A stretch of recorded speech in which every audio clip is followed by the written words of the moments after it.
Hey there. I just thought I would appear to explain why I never appear in my videos. And the reasoning is relatively straightforward, that the videos that I make are largely to present the factual evidence and the reasoned arguments for why we have reached the scientific consensus that we have, and in doing so highlighting why the creationist arguments are factually inept and illogical. And in doing that, I think that actually appearing in the videos is essentially a hostage to fortune, in that it doesn't add anything to the message, and indeed it actively detracts from it, in that a creationist may be frustrated by his inability to find any factual or logistical errors in the message, can easily attack the physical appearance of the presenter. You know, it's this simple ad hominem attack, you know, you're too ugly to present a reasonable argument or something. So that's the reason why I never appear in the videos. Why am I appearing now? Well, I'm about to head off to Europe for the next 2 months, so I'm not going to get a chance to do much in the way of videos till then. In Europe, I'm doing research and some teaching. They want me to do it old school with board and chalk or whatever. So that's why I'm appearing now. And the second point I want to make is, why don't I take any money, why don't I make any money off the channel? And the reason for that is essentially the same as the first, that this is something that could be portrayed as a conflict of interests. In other words, it's fairly easy to spin it that you're not doing this because you believe any of this stuff that you're saying, you're just doing it for the money. And I'm happy to do what I do as an act of giving. And in doing that, I also keep the message less open to these essentially ad hominem attacks. You know, not attacking the actual message itself, attacking the motives of the messenger, the appearance of the messenger, whatever. Okay. Third point is a much more traditional message from this channel, and it's basically to highlight the shallowness of a frequently used creationist argument. It's used extensively by the Way of the Master, by people like Kirk Cameron, Ray Comfort, and of course our all-time favourite poster boy for creationist stupidity. And the argument is a very simple strategy. It's make people feel bad about themselves and then sell them the snake oil to make them feel better. And the way they do this is, I'll go through it. So we'll start off with black.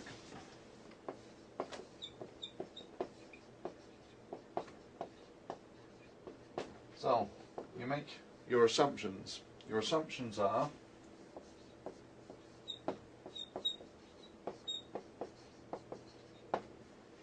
telling a lie makes you a liar. Well, this is a very childish interpretation of the English language.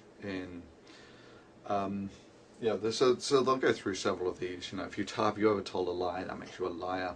Have you ever stolen something, that makes you a thief. And they'll keep on going like this. So this is assumption one, that doing a single act like this actually makes you a liar. That's one. Two, assumption two is the Bible is true. And then they will quote you a bit from the Bible. Let's go for red. Something like, yes, I know.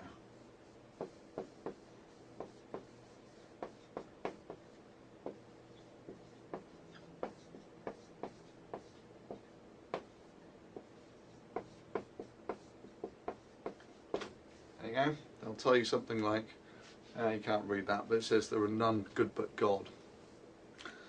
So having actually sort of put this guilt trip on you that, you know, you're a liar and a thief, and that God is good, that he will therefore see you as a lying thief.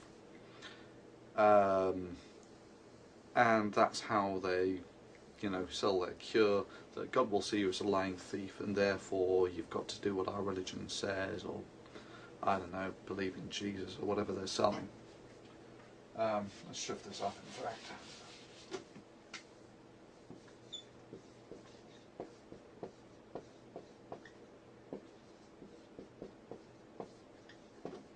Okay, so you got that? Yeah, they're none good but God.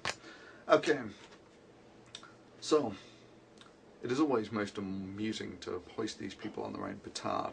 So we're going to use the exact same assumptions that are used here to show the shortcomings of this argument. So we are going to assume that telling a single lie makes you a liar, or that we're going to assume that the Bible is true. Okay, so if telling a single lie makes you a liar, then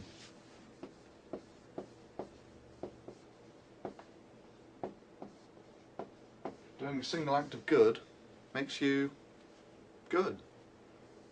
You know, it's the exact self-same reasoning that doing a single act of that property gives you that property. So doing a single act of good makes you good if telling a single lie makes you a liar. And seeing as you then hold assumption number 2 to be true, and that this part that they have already quoted from the Bible is true, that there are none good but God, then according to this creationist, according to these assumptions that they make, you can prove that you are God. You know, there are none good but God. If you've done a single good deed, then according to the literally true Bible, then you are God. Okay, so I just wanted to highlight that because I always found this a rather despicable sort of line of reasoning, that you make people feel bad about themselves and then use that emotional exploitation to actually manipulate people. I found that rather distasteful. Okay, so that's point number 3.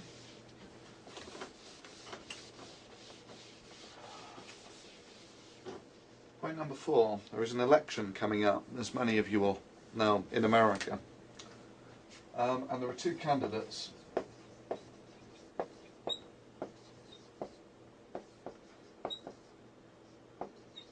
Obama and McCain.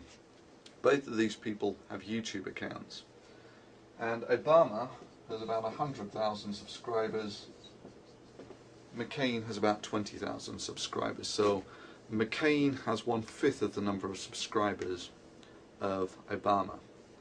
Now these people are running for an office called President of the United States. And the role of the President is to defend the one of his roles is to defend the Constitution. Right? Simple enough. Obama is actually fairly well sorted here in that he, first of all, has a degree in law from Harvard, which makes him a fairly smart cookie. President of the Harvard Law Review. So you would think that puts him in fairly good stature here. McCain does not. However, and this is the bit that I really have an issue with, is First Amendment to the American Constitution is freedom of speech. And this is the primary role of, not the primary role, it's one of the principal roles of the President. And if you go to the Obama YouTube account, you'll find that you do not have the freedom to post whatever you want. And if you go to, yeah, right, so let's put that out. So with Obama, you do not have freedom to post whatever you want. With McCain, you do. And I find this fundamentally incompatible with the role of these. You can't run for president and claim to be defending your free speech if, when with your YouTube account, which YouTube has delegated you certain powers, like the ability to filter, censor and delete comments and block users, if given the option you actually utilize these things, then how can you actually purport to or apply for a role where you're meant to be defending them if when given the option you take it.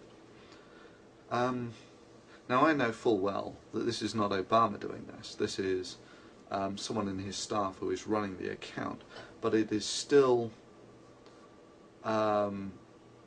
this just still stinks big time that you can actually have someone running for President of the United States who is running their account like that.